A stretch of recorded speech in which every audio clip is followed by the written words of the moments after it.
Olá, estamos hoje gravando mais um vídeo nos Caminhos de Jesus. Inicialmente, gostaria de pedir desculpas a vocês, porque no vídeo anterior, fazendo uma autocrítica, olhando o próprio vídeo que eu gravei, eu percebi que eu cometi a impropriedade de manter muito tempo a cabeça baixa procurando na Bíblia algo que eu tinha marcado e o papelzinho que eu coloquei como marcação caiu e eu não encontrei.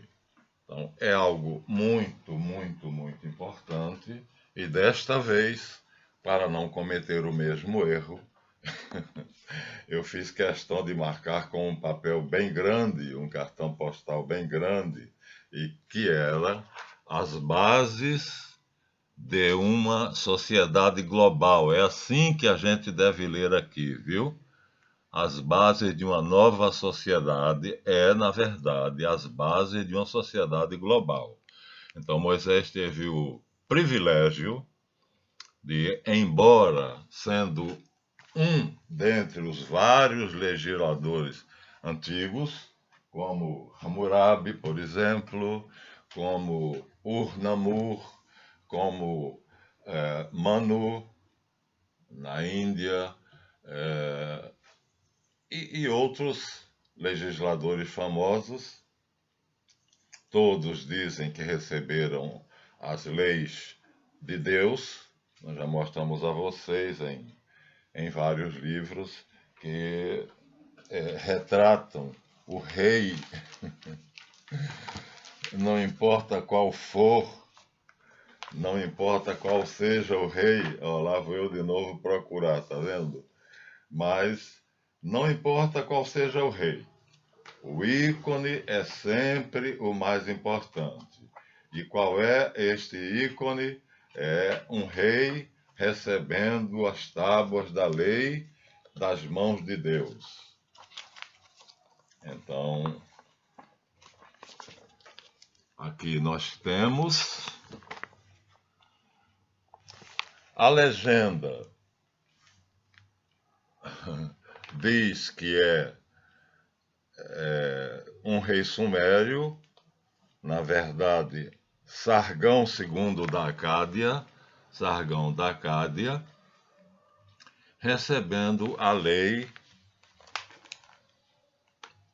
Quem era o deus de Sargão?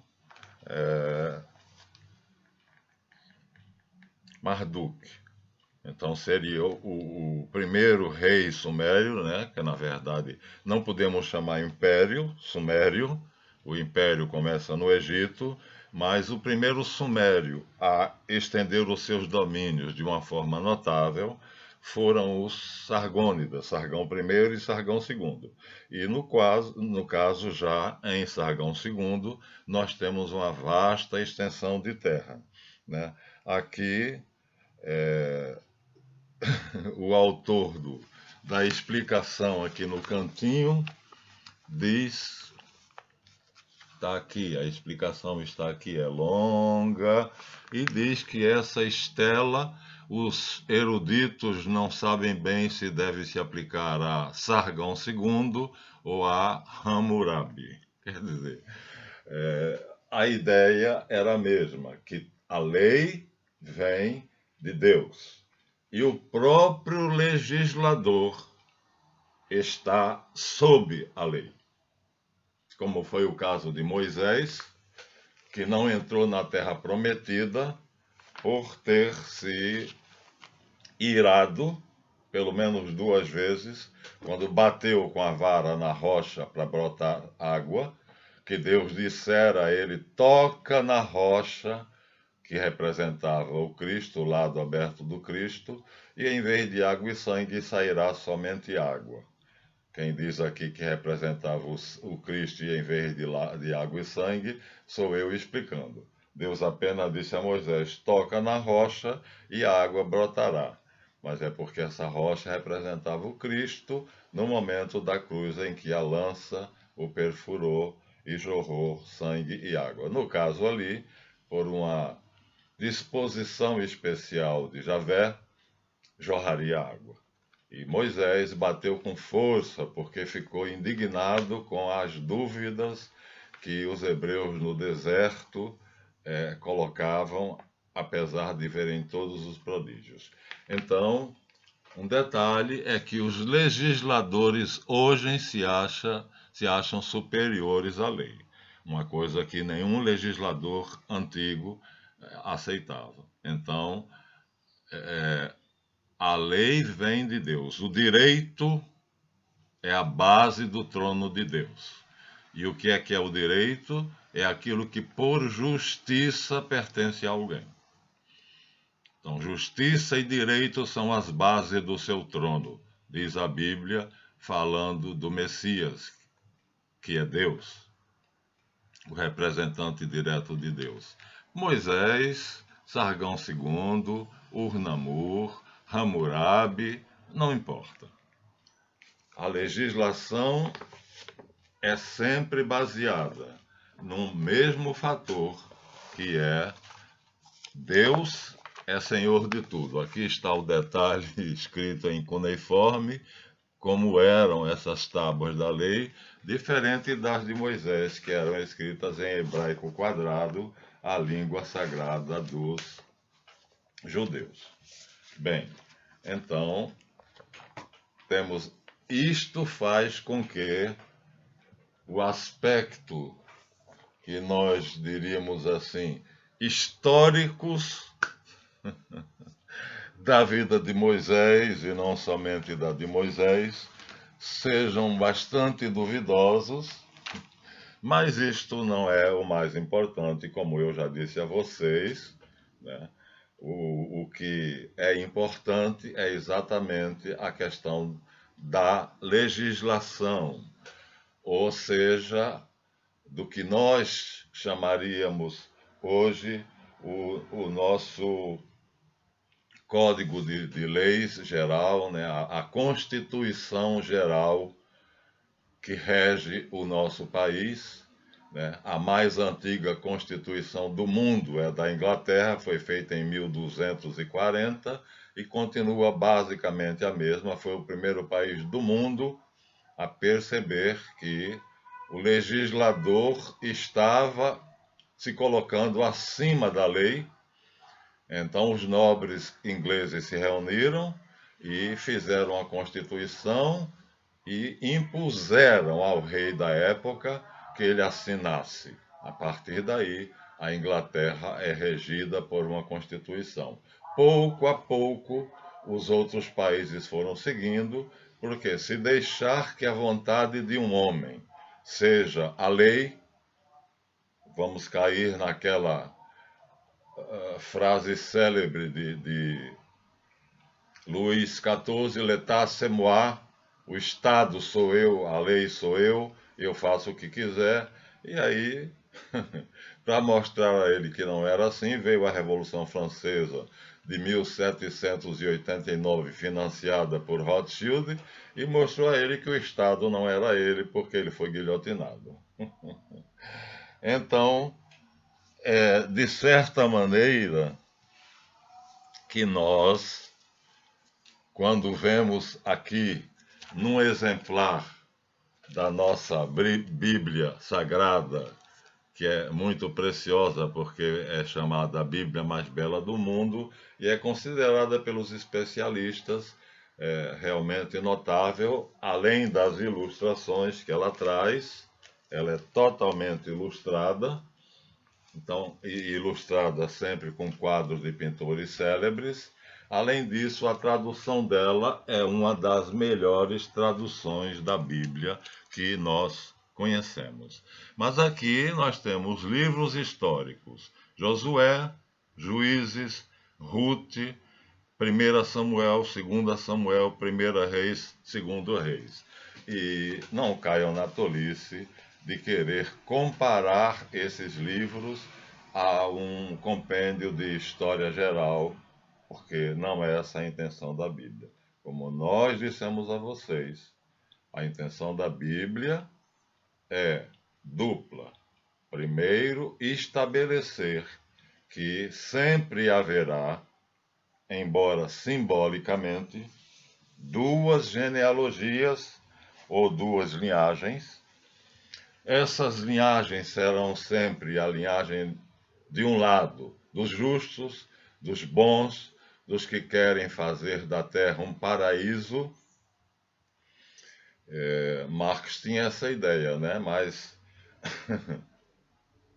vamos e venhamos, a maneira como Lenin agiu na Rússia bolchevique para implantar o paraíso marxista, massacrando a família do czar, massacrando, assassinando Rasputin, que era o grande defensor da família do czar, ou na China, em que nós temos a cifra de 109 milhões de pessoas mortas por Mao Tse-tung para implantar o comunismo na China. Na Rússia, eu não me lembro agora a quantidade de mortes, né?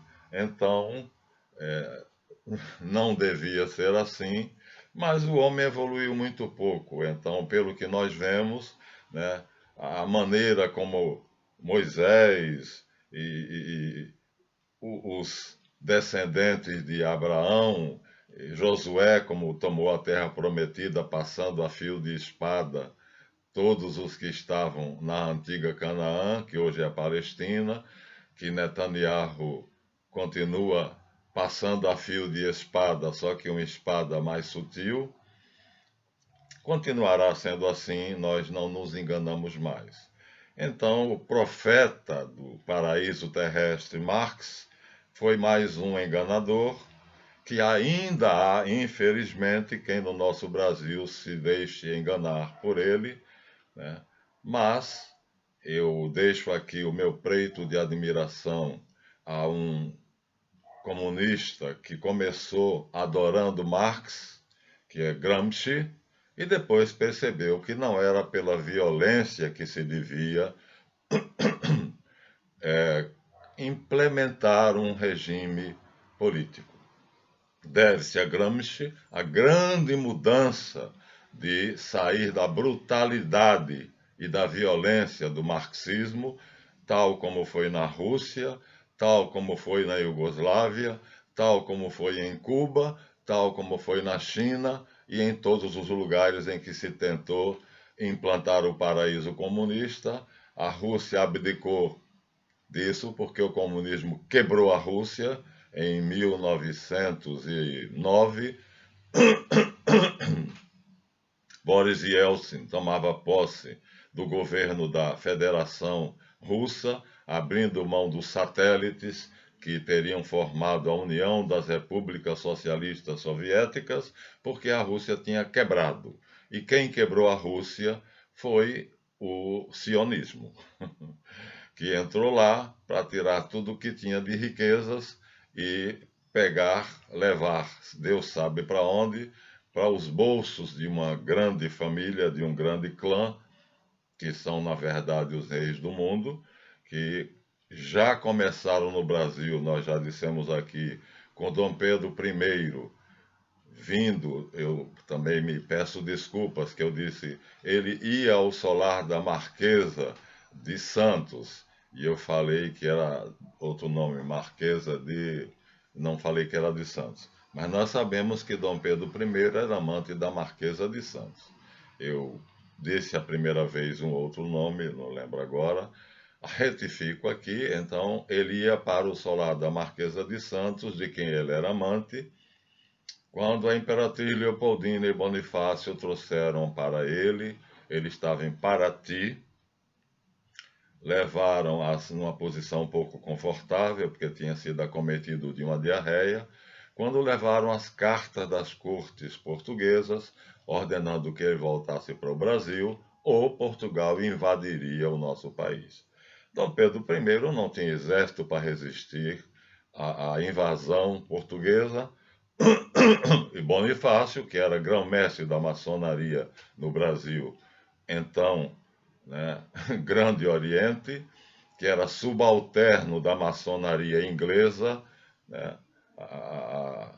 o Grande Oriente Unido, a Grande Loja Unida, melhor dizendo, né?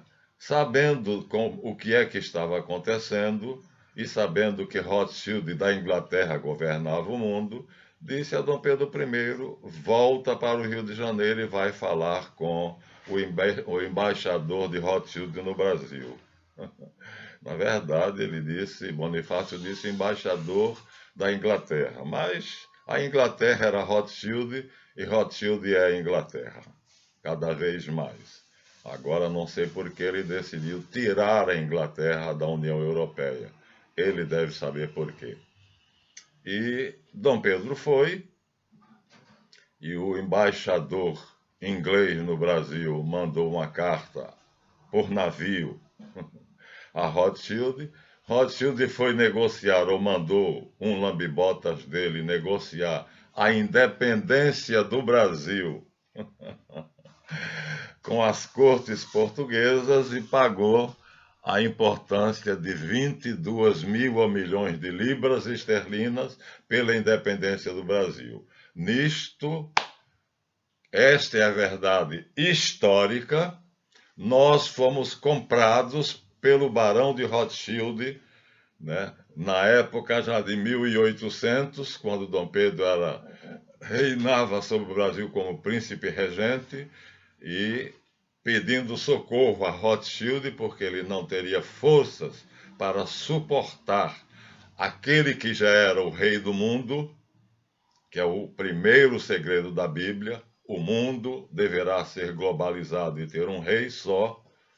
Este é o primeiro segredo da Bíblia e vocês deverão lê-la com base nisto. As incongruências, as inconsistências,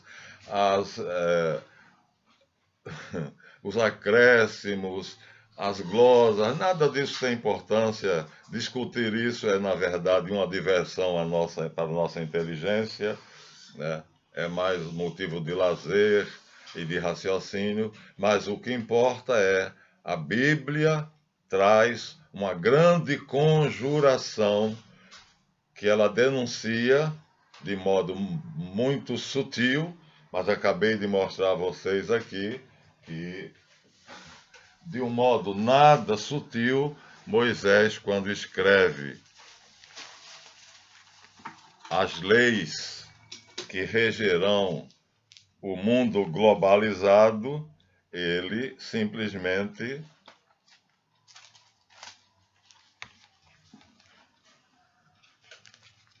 coloca as bases de uma nova ordem mundial. Então, o Rothschild que está governando atualmente, que se chama Lord Nathaniel Barão de Rothschild, deveria estar seguindo essas leis e esses estatutos, porque ele é judeu, embora falso judeu, porque ele é Ashkenazi, não é semita, e o Ashkenazi é cázaro, é de um reino derivado dos mongóis. Então Moisés já sabia, supostamente, a terra prometida a Javé, a ele, a Abraão, e depois prometida de novo, primeiro a Abraão, depois a Isaac, depois a Jacó e depois a Moisés, a terra prometida é o planeta. E, portanto, quem tomasse posse dessa promessa governaria a terra. É o clã de Rothschild. E estaria obrigado pelo mesmo Javé, que mandou que se dividisse a humanidade em duas linhagens, que eles chamam, dentro da terminologia bíblica, a linhagem dos bons, que começa lá com Abel, que é assassinado e é substituído por Sete. E eu disse a vocês, não apostem que Sete foi filho carnal de Adão, mas porque de um patriarca a outro passa 900 anos, né? E a linhagem de Caim, dos cainitas, e a linhagem dos malditos. Então a Bíblia coloca essa conjuração como sendo uma contraposição de duas forças que lutarão para tomar posse da terra, dita a Abraão como sendo Canaã, no capítulo 12, e no capítulo 14 e 15 dita que é a terra que vai do grande rio Nilo até o Eufrates, que Davi de fato conquistou, chamada promessa estendida. Então aí já fica uma coisa meio duvidosa, porque se Deus é Deus e promete ao povo que ele escolheu para serem os eleitos que tomarão posse da terra. Se Deus escolheu esse povo e deu a eles a terra de Canaã como terra prometida para ele e os seus descendentes, o que era muito pouco, isso no capítulo 12 do Gênesis, como é que no capítulo 14 e 15 já vem a promessa que foi cumprida por Davi, de que a terra prometida, na verdade, vai do grande rio Nilo até o Eufrates, que é a terra conquistada pelo rei Davi. Já mostramos a vocês, né? Aqui nós temos a melequinha, onde está escrito Canaã. Deixa eu ver se eu consigo encontrar. É Lã, é Pérsia, Suméria, tá lá para baixo. Ah, tá aqui. Embaixo do meu dedo está escrito Canaã.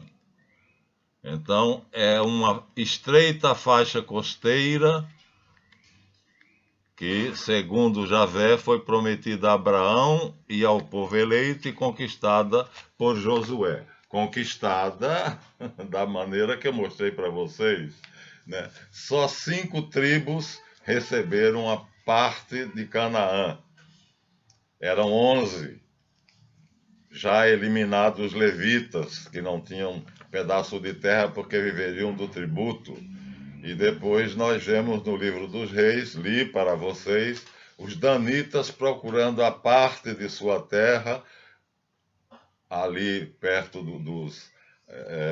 da Síria, porque não tinham recebido nenhuma parte dada por Josué. E eles estavam, um batalhão danita sozinho, procurando uma cidade boa, fértil, para que eles se estabelecessem. Veja, nem Josué estava aí, portanto os danitas conquistaram Laís sozinhos, tomaram Laís e mudaram o nome dela para Dan, e Josué já tinha morrido.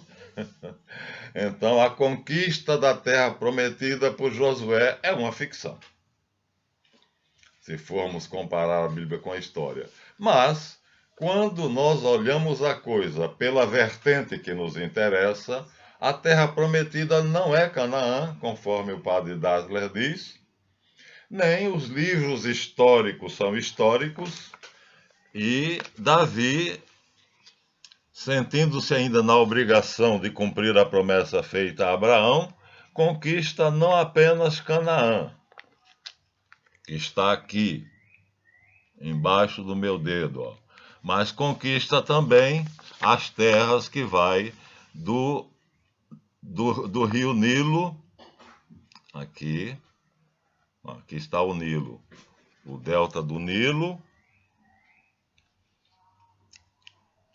aqui em verde, e Davi conquista as terras que vai do delta do Nilo até o grande rio Eufrates. Portanto, todos os arameus. Ele conquista a segunda promessa, a promessa estendida, do Nilo ao Eufrates, muito maior do que Canaã. Mas Davi descobre uma coisa. Ele era profeta. Ele tinha o dom da profecia. Sabemos disso porque, como Abraão, né? Então vamos tirar isso daqui, que não são livros históricos, no sentido que nós damos hoje a história, mas teremos que levar em conta, porque aqui está o embate. A Bíblia, na verdade, descreve o embate da linhagem dos maus, cainitas, depois o dilúvio supostamente arrasa com todos, e aí vem uma nova linhagem, que é com Noé, E essa nova linhagem vai dividir de novo os benditos e os malditos. Aqui nós temos uma pintura que mostra Noé, e aqui nós temos uma pintura que mostra o rei Davi. Então, tanto Noé como Davi, né, são descendentes da linhagem dos benditos, dos abençoados. Então, Noé, não me lembro agora quem seria o pai dele, mas na sua Bíblia facilmente você vai ver, né? Ele é descendente da linhagem dos bons e Deus o preserva no chamado dilúvio universal, que não foi universal. Eu me aprofundei bastante nesse tema, então vou fechar ali, tá? Vou fechar o livro histórico. Aqui está retratado na Bíblia mais bela do mundo o cataclismo mais pavoroso, que é o dilúvio universal, e eu me aprofundei que, na verdade, não é nada mais, nada menos do que o trágico afundamento do continente de Mu, Lemúria. Quem quiser pode pesquisar, o continente perdido do Pacífico, Lemúria. Então, o afundamento da Lemúria foi visto pelos incas, astecas, maias e pelos sumérios, que negociavam com a Lemúria, e os sumérios, com tanto medo daquele cataclismo, fugiram das margens do Pacífico, né? Porque essa ilha-continente era uma ilha continental, ficava no Pacífico. Segundo os livros e a minha pesquisa, ela afundou por causa de um cataclismo atômico, porque eles tinham chegado a um grau de ciência enorme e estavam usando energia tirada do centro da Terra. Então, vocês vejam até onde eles tinham chegado. Então, eles usaram isso, as minhas pesquisas foram bastante profundas. Então, o que aqui está pintado como sendo a Arca de Noé, na verdade, não foi isso, porque ninguém sobreviveu da Lemúria. Ninguém. Quem contou essa história foram os sumérios. E contaram essa história, que se tornou um best-seller, e o herói dos sumérios era Utinapishtim, e depois o próximo povo, que eram os acádios, repetiram a história com Atrahasis. Depois os caldeus repetiram a contagem da história, mudando o nome do personagem para Ziusudra.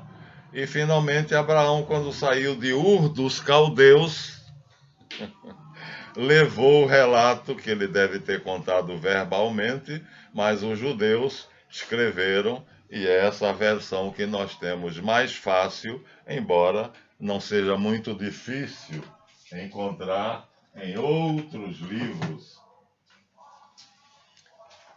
a versão do dilúvio segundo os babilônios, que seriam os caldeus.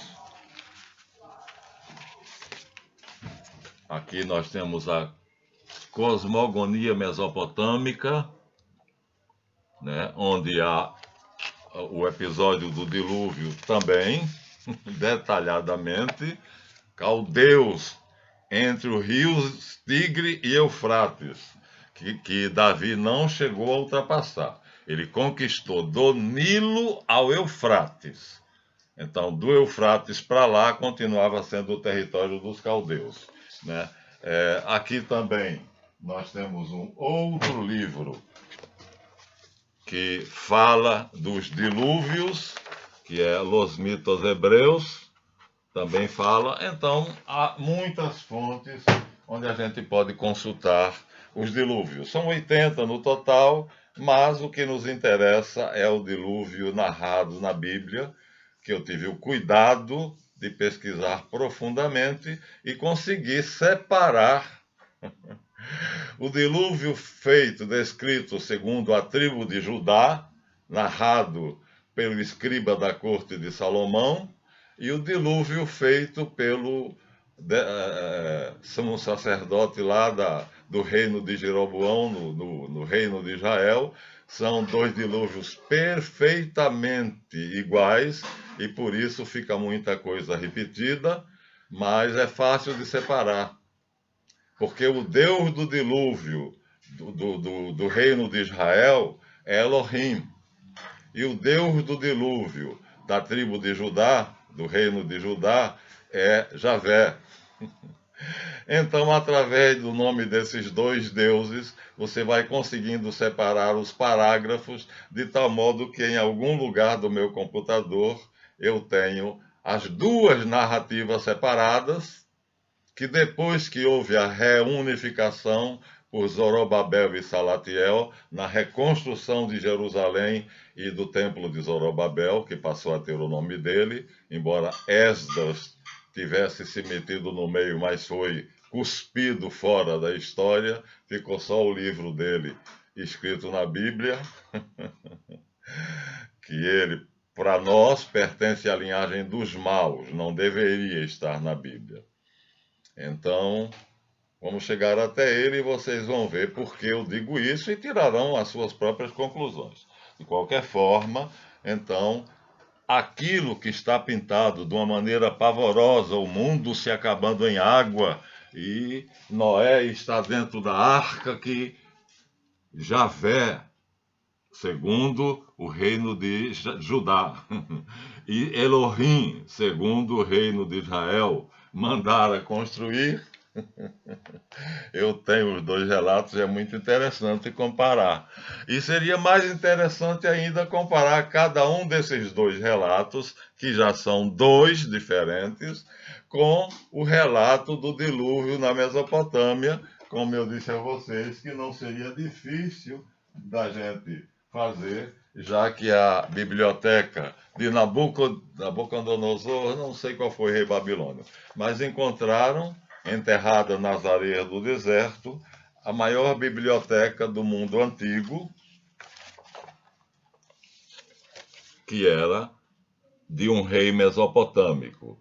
Nabucodonosor, Nabopolassar, Nabonide, não interessa, mas era a maior biblioteca do mundo. Tinha uma sala imensa, cheia de livros, que eram tijolos de barro, tijolos parecidos com as nossas telhas, aquelas telhas compridas, assim como esse livro, né? Eles faziam essas placas e nessas placas eles escreviam, como eu mostrei a vocês, né?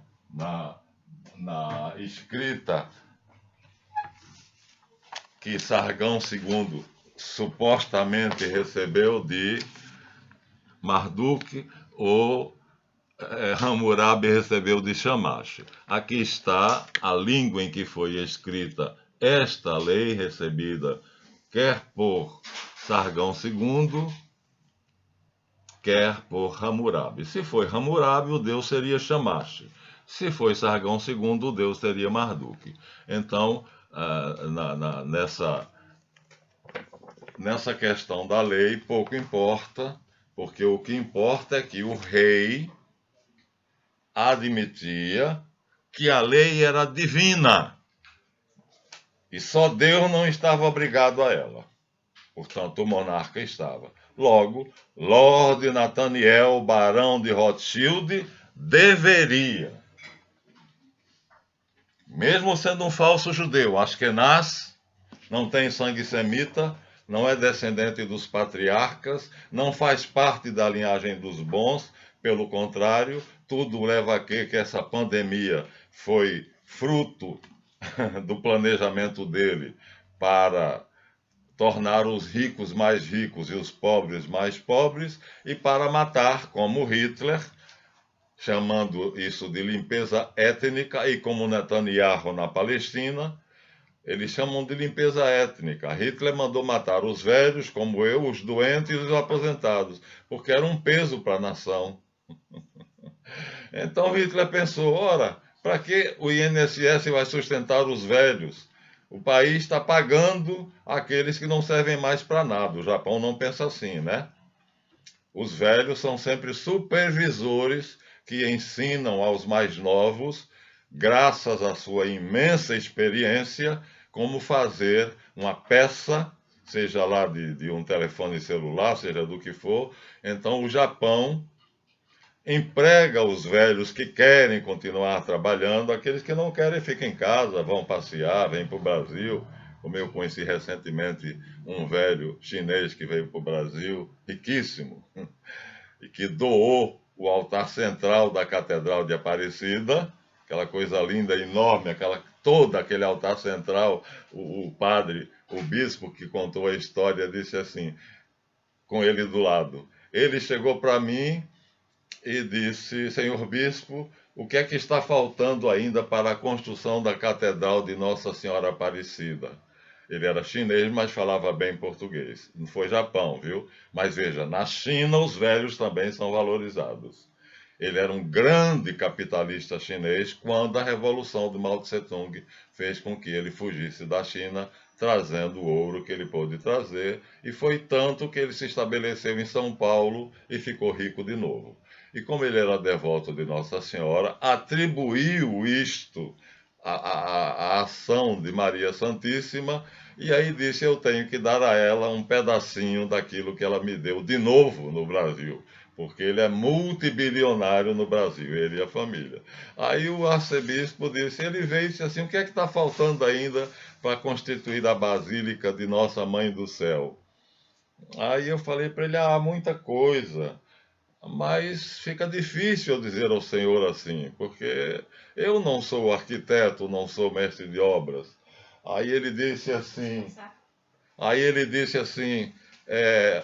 o altar, alguém já deu o altar? Bom, nós estamos habituados a chamar de altar aquela mesinha que se coloca no centro, que é uma novidade de Paulo VI, né? Porque se vocês forem a uma igreja decente, vocês vão ver o que é um altar. Vão no Mosteiro de São Bento, que vocês vão ver o altar e Nossa Senhora de Montserrat lá em cima, entronizada no nicho dela, porque a igreja dela foi a igreja beneditina de São Bento foi consagrada, o Mosteiro de São Bento foi consagrado a Nossa Senhora de Montserrat. E se vocês forem para Minas Gerais ou nas igrejas antigas do Rio, vocês vão ver o que era um altar. Mas, de qualquer forma, Paulo VI disse que aquilo tudo exibia um triunfalismo da igreja, que fazia com que a igreja parecesse aliada aos ricos e não aos pobres, e então que fosse uma coisa mais simples. Deixaram de construir aqueles altares. Minas deve ter coisas belíssimas, eu não gosto de viajar,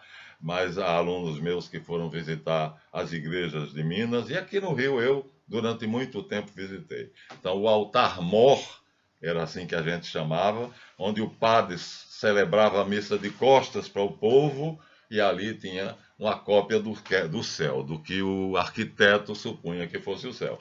Então, quando o nosso queridíssimo chinês, que eu não decorei o nome, disse ao cardeal arcebispo de Aparecida, já deram o altar? Aí ele disse, acho que não. Aí conferiu lá com o mestre de obras, e o mestre disse, não deram o altar. Ele disse, então eu dou. Aí o arcebispo, o cardeal arcebispo, disse assim, eu pensei que ele estava falando da mesa.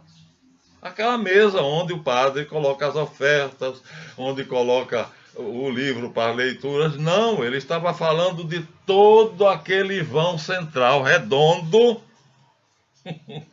que se chama presbitério, onde os padres ficam para a celebração. Ele deu isso aqui tudo para Nossa Senhora. Custou uma pequena fortuna e ele deu de coração. E eu tive o prazer, diz o arcebispo, de batizar os 2 netos dele que nasceram depois que ele fez essa doação e posteriormente ele veio a falecer. Então, quer dizer, os velhos na China são respeitados. Os velhos no Japão são respeitados. Os velhos entre os indígenas constituem o Conselho dos Anciãos. A Suméria, a mais antiga civilização do mundo, segundo Noam Chomsky, né, não tinha, quem mandava nela não era o poder executivo, que era exercido por 2 monarcas, um casal, tinha que ser um casal casado. Por isso ainda hoje há esse costume. Veja, a Suméria existiu 7.000 anos antes de Cristo, mas ainda hoje um presidente da República exibe a esposa dele como a primeira dama, e o governador do estado, mesmo sendo o canalha do Witzel, exibe a esposa como sendo a primeira dama. Pois bem, tudo isso é herança da Suméria, que foi a primeira civilização da face da Terra.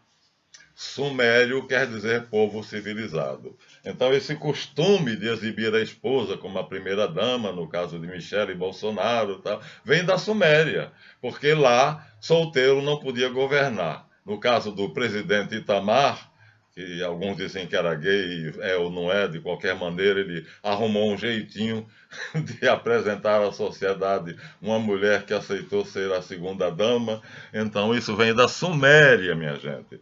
O povo sumeriano só aceitava ser governado por um homem casado, porque o equilíbrio da capacidade dinâmica masculina, que é destruidora, com a sensibilidade de conservar da mulher, é que faz os dois pilares, as duas colunas do templo Jaquim e Bós, do templo de Salomão. Né? O equilíbrio está exatamente entre as duas colunas, né? na opinião, na conciliação da opinião do rei e da rainha, que eram reis e rainhas de nome, como na Inglaterra hoje. Primeiro, porque quem governa não é o parlamento, é Rothschild. Mas no caso da Suméria, quem governava era o Conselho dos 300 Anciãos. O rei e a rainha propunham as leis, que eram levadas ao Conselho dos Anciãos, isso 7.000 anos antes de Cristo, de 5 a 7.000 anos antes de Cristo. E os anciãos, os velhos, que nem eu, discutiam se aquela lei era sábia, era boa, era útil. Boa, quando eu digo boa, é para o povo, viu? Porque nisso consistia a sabedoria dos velhos, que nem Moisés, que apesar de tanta barbaridade que ele fez, aqui ele deixa no seu código de leis, né, a nova ordem mundial deveria obedecer ao que está daqui para frente. Olha, eu vou chatear a paciência de vocês, mas eu vou ler alguma coisa, não hoje, porque já estamos a 42 minutos.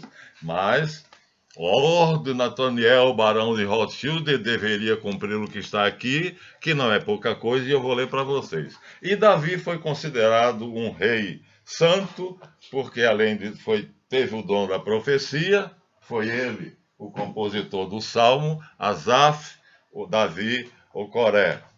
Então são 3 salmistas, mas nós conhecemos mesmo é Davi. Então 150 salmos, na verdade a gente diz de Davi, mas não foi. Também tinha Asaf e também tinha Corá ou Coré. É melhor a gente falar Corá, porque Coré foi um revoltoso na época de Moisés e que foi tragado pela terra, segundo a narrativa bíblica. Então, não importa, dizia eu, se a linhagem dos bons é de fato, tudo indica que Davi foi filho de Jessé, mesmo, carnal, porque ele tem outros irmãos, e aí todos os irmãos aparecem quando Samuel, o profeta Samuel, Deus diz: me aborreci de Saul e decidi que você ungirá Davi rei do meu povo. E Samuel vai procurar Jessé, e Jessé, que era filho de Obed, tinha, parece que 7 filhos, e Davi era o mais jovem. Davi não estava em casa, como vocês sabem, e Samuel olha cada um dos jovens e diz: não é nenhum desses que Deus mandou. Não tem nenhum mais? Aí Jessé diz: tem um, mas é uma criança ainda, está no campo, pastoreando as ovelhas. Manda buscá-lo. E quando Davi entra, Samuel se enche do Espírito Santo, pega o chifre de óleo e diz: em nome de Javé, eu te unjo rei de Israel. E ele tinha 14 para 15 aninhos, quando foi ungido rei de Israel pelo profeta Samuel. Daí, o rei Saul se achou na obrigação de convidá-lo para viver no palácio, mas passou o tempo todo e a vida toda tentando matá-lo, porque tinha ciúme de Davi e porque queria que a sua genealogia, os seus herdeiros herdassem o trono, já que ele sabia que, segundo o grande segredo da Bíblia, né, a linhagem dos bons, ele se achava bom, viu? Governará a terra. Mas era a linhagem de Jessé, da qual dependia Davi. Da qual descendia Davi, de Judá, da tribo de Judá, que é a tribo da qual descende o reino. Mas isso nós já sabemos que é bobagem. É bobagem. Quando o patriarca abençoa Judá, quando Jacó abençoa seus 12 filhos, abençoa Judá e profetiza que de Judá sairá o cetro, de onde vai sair o rei de Israel. Na verdade, Jesus Cristo, que é o verdadeiro rei de Israel, era descendente de Davi, que era descendente de Judá. A profecia, vocês veem, no final das contas se cumpre. Jesus é judeu, da tribo de Judá, descendente do rei Davi. Mas isso não impede que, na genealogia patriarcal,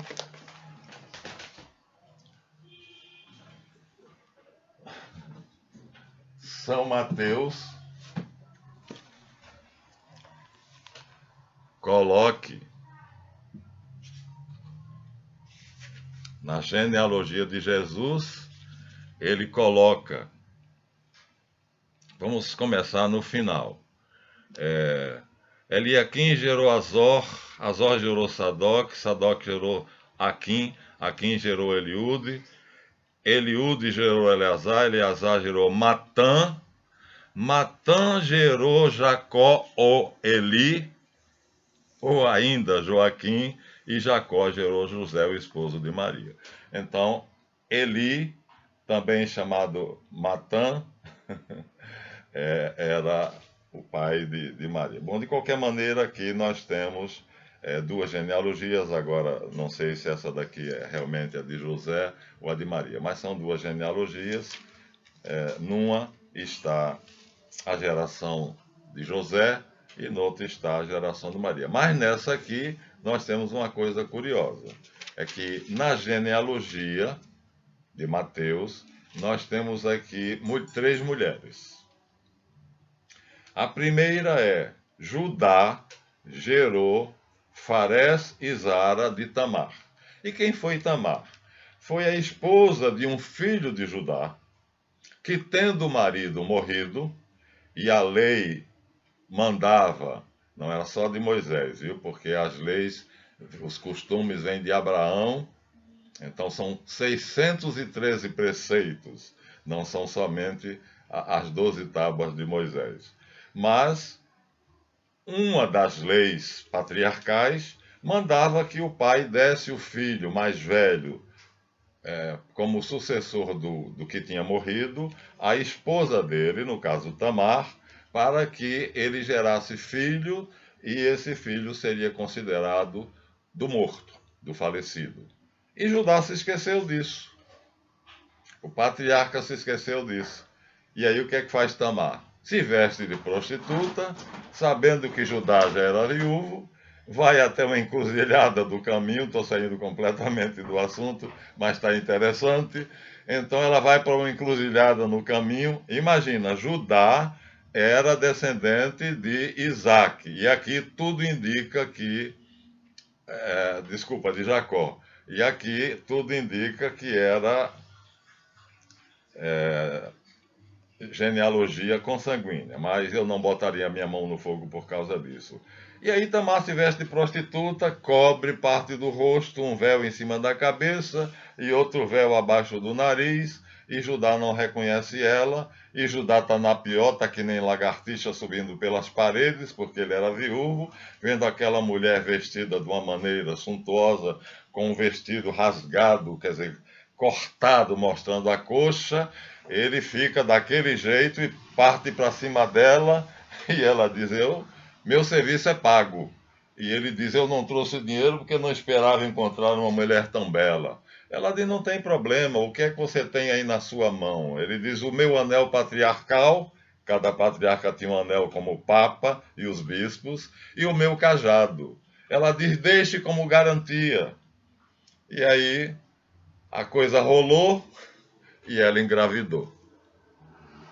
E aí, quando ela já estava com a barriguinha crescida, e depois você vem buscar os seus objetos e traz 5 ciclos de prata, que é o meu preço.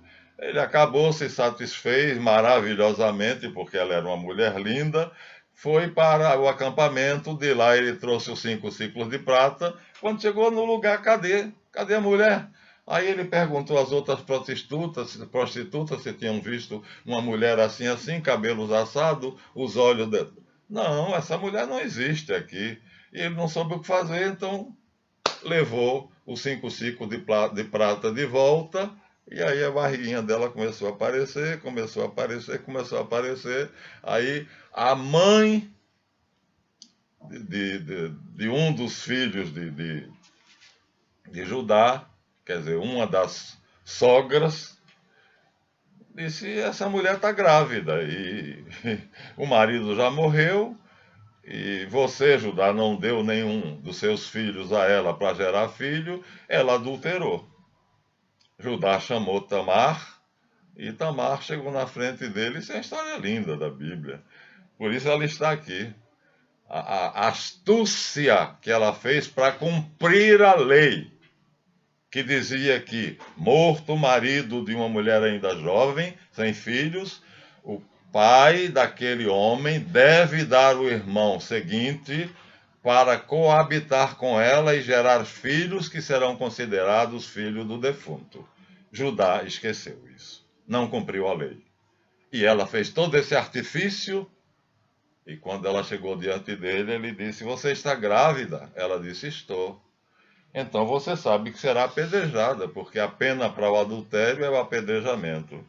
Ela disse, eu serei apedrejada com prazer, mas deixe que eu traga o pai do meu filho para que ele me defenda. Judá disse, vá até a sua tenda, se ele está escondido lá, e traga. Ela trouxe o anel patriarcal de Judá e o cajado, e disse, aquele que é dono desses objetos é o pai do meu filho.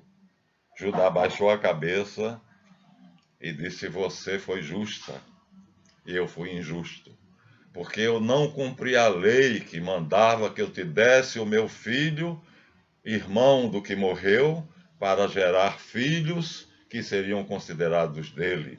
E você, usando de um artifício e de astúcia, me obrigou a cumprir a lei. E então a Bíblia diz, e Judá de Tamar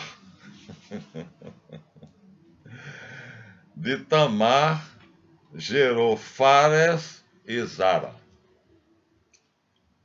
Então, por isso essa mulher consta na linhagem patriarcal dos bons, porque ela obrigou Judá a cumprir a lei.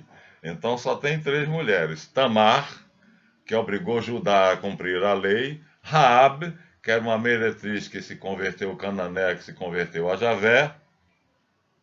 E Rute, que era moabita, da tribo de Moabe, inimiga mortal dos israelitas.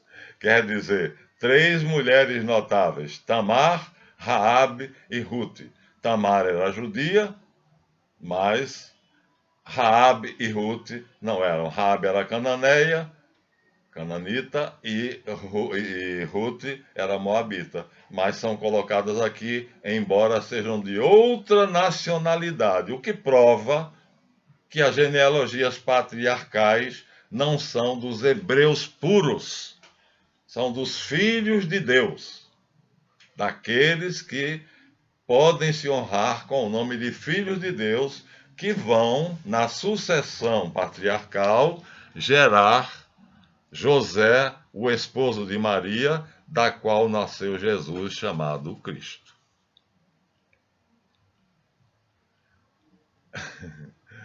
Então, para gerar o verdadeiro Filho de Deus, era necessário que toda a linhagem patriarcal fosse feita, constituída dos filhos de Deus. E vocês veem então que Tamar, sendo mulher que não devia estar na linhagem, está, porque obrigou Judá a cumprir a lei. Raabe, que era prostituta cananita, também está, porque se converteu e a genealogia dela faz parte da paternidade messiânica. E depois temos Ruth, que era moabita, mas que de Boaz ela gerou, acho que Obed. Então, 3 mulheres. Enquanto que Davi é obrigado a constar aqui, que Davi chegamos a ele, né? Ele é o motivo desse nosso vídeo e nós nem falamos dele ainda, né? Davi era obrigado a constar, então Davi, ó, Jessé gerou o rei Davi. Davi gerou Salomão daquela que foi mulher de Urias. O nome dela não merece constar na genealogia. Então apenas diz daquela que foi esposa de Urias, Betsabá, porque foi adultério. Né? E Davi mandou o seu amigo Urias para a morte para poder possuir Betsabá. Foi o maior erro que ele cometeu na vida dele e parece ter cometido apenas esse erro, porque Deus não tirou dele o espírito profético.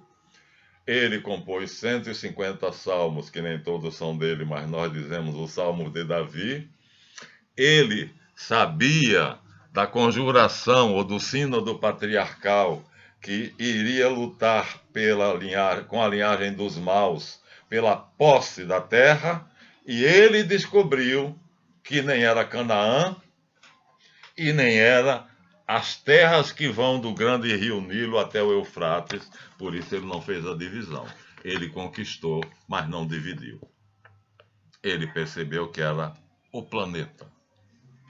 Não adiantava, portanto, dividir isso aqui, porque, na verdade, o herdeiro de Abraão, o filho de Deus, que fez Adão, que é o primeiro filho de Deus, segundo a linhagem em Gênesis 4 ou 5, é o primeiro filho de Deus, e de Abraão vem Sete, de Sete vem Enós, de Enós vem e vai por aí. Então, Davi era filho de Deus, embora tivesse cometido esse absurdo, né? Foi verdadeiramente um assassinato, além do adultério, né? Enquanto Urias estava lutando por ele na guerra, ele estava transando com a mulher de Urias, Betsabá. E depois, quando Betsabá engravidou dele, ele disse: agora não tem jeito, agora eu tenho que matar Urias, senão você será apedrejada. E mandou Urias para a frente de batalha e disse: bota ele no lugar mais perigoso. E Urias foi morto. Mandou o soldado mais valente, o seu maior amigo, para a morte certa, para ficar com a esposa dele. Contudo, Deus não retirou dele o espírito de santidade. Perdoou.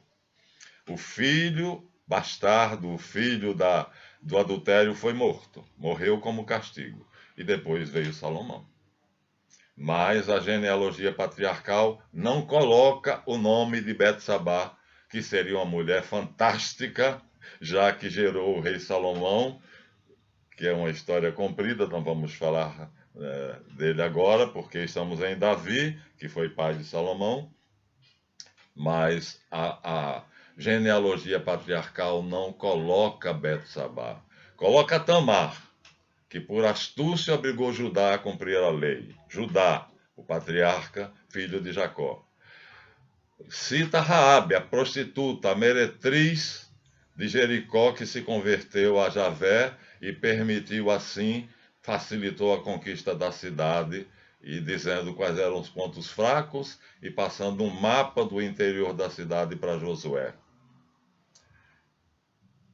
Nomeia Ruth, a Moabita, porque era uma mulher virtuosa e o homem que a desposou, eu acho que é Booz, uma das colunas do templo, deixa eu ver.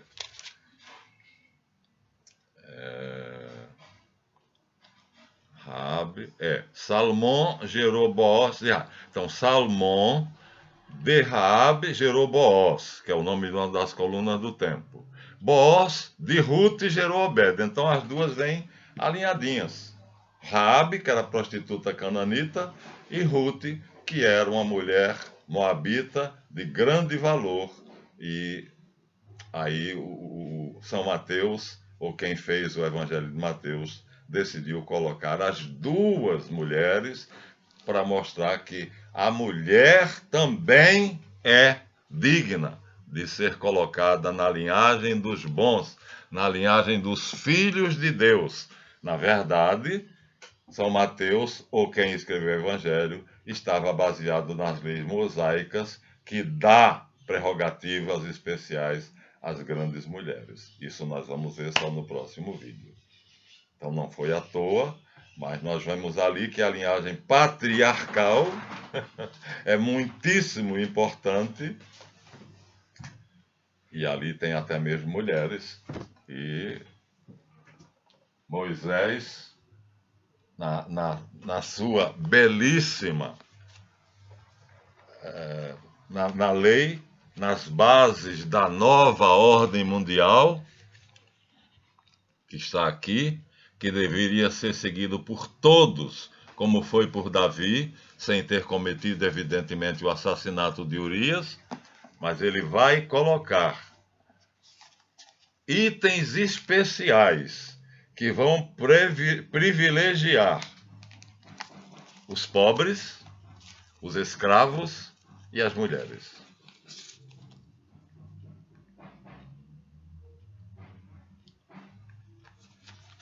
Contra a idolatria. Está marcado, tá? Podem deixar que aqui a dificuldade é porque as páginas da Bíblia são bem fininhas. Dessa aqui que a outra, a marcação cai. O dever do líder é zelar pelo bem da comunidade, não é se enriquecer e depois fugir do Brasil, ou ficar escondido lá no seu palácio na Inglaterra, que ele tem 3 palácios, e vou te contar. Então, o povo diante da terra prometida, minha gente, somos nós. Nós somos o povo diante da terra prometida. Mas será que temos cumprido esses estatutos? Será? Se não cumprimos, não interessa, porque a bênção e a maldição dependem da escolha, ser filho de Deus ou não ser filho de Deus. A bênção ou a maldição depende da escolha. Você escolheu ser filho de Deus? Mas, de qualquer maneira, ele vai dar aos pobres regalias especiais. Os pobres recebem o nome de Javé, aqui, e mais adiante, os pobres são sacramento da presença de Javé, em Jesus, que Jesus disse, eu sou pobre, né? Eu sou pobre, que não tenho um travesseiro onde assentar a minha cabeça. Então, os pobres são o sacramento de Javé, são a presença de Jesus em nosso meio.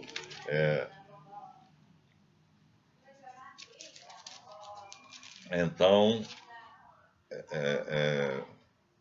vamos terminar dizendo que esses 613 preceitos caducaram.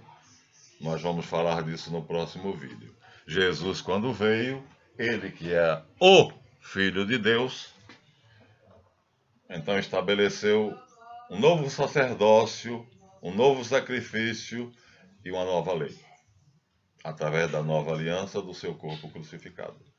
Mas, pelo menos, os judeus que ainda não reconheceram Jesus como Messias se salvarão pelo cumprimento da lei, ou seja, dos 613 preceitos que estão ali. Mas eu temo que quem está no trono é da linhagem dos maus. E isso foi feito graças a um personagem que nós vamos apresentar ele a você num dos nossos vídeos. Será um vídeo especial, que ele chegou ao ponto de escrever um livro para ele, que é Esdras, o escriba, que fundou uma ordem que deu um trabalho danado a Jesus, porque eles torciam todas as escrituras para seu benefício. Isso segundo as leis da interpretação que Esdras, o escriba, fez. Mas não vamos tocar nisso agora não. Então vejam o vídeo, deem o seu like, desculpem pelo vídeo passado eu ter falado que Dom Pedro ia para a casa da sua amante e o solar da Marquesa de... E aí eu disse um nome errado, era da Marquesa de Santos. Todo mundo sabe que Dom Pedro era amante da Marquesa de Santos.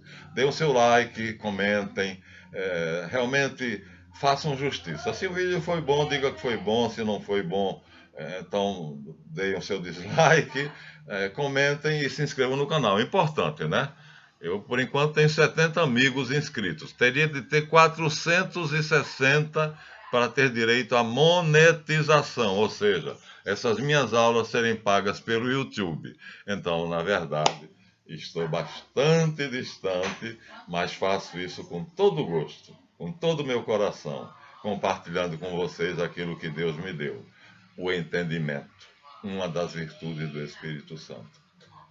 Como Paulo disse, a uns ele deu o dom da profecia, a outros deu o dom do entendimento, né? Então, a mim ele deu o dom do entendimento, graças ao Espírito Santo, mas todos dependem de um mesmo Espírito, e todos vão proclamar: Jesus Cristo é Adonai para a glória do Pai. Ele é o nosso Senhor e único Rei, o Filho de Deus. E é isso que nós queremos deixar claro nesses vídeos do Caminho de Jesus, embora Esdras tenha entortado o fio da meada e hoje quem se senta no trono, hoje não, já tem muito tempo, né? Já é o descendente da linhagem dos maus, os descendentes de Caim, os descendentes de Cam, nem cheguei a falar em Cam, que é amaldiçoado por Noé, já na segunda aliança, né? Já na aliança de Deus com Noé. Muito obrigado, até o próximo vídeo. Esse daqui se chamará Davi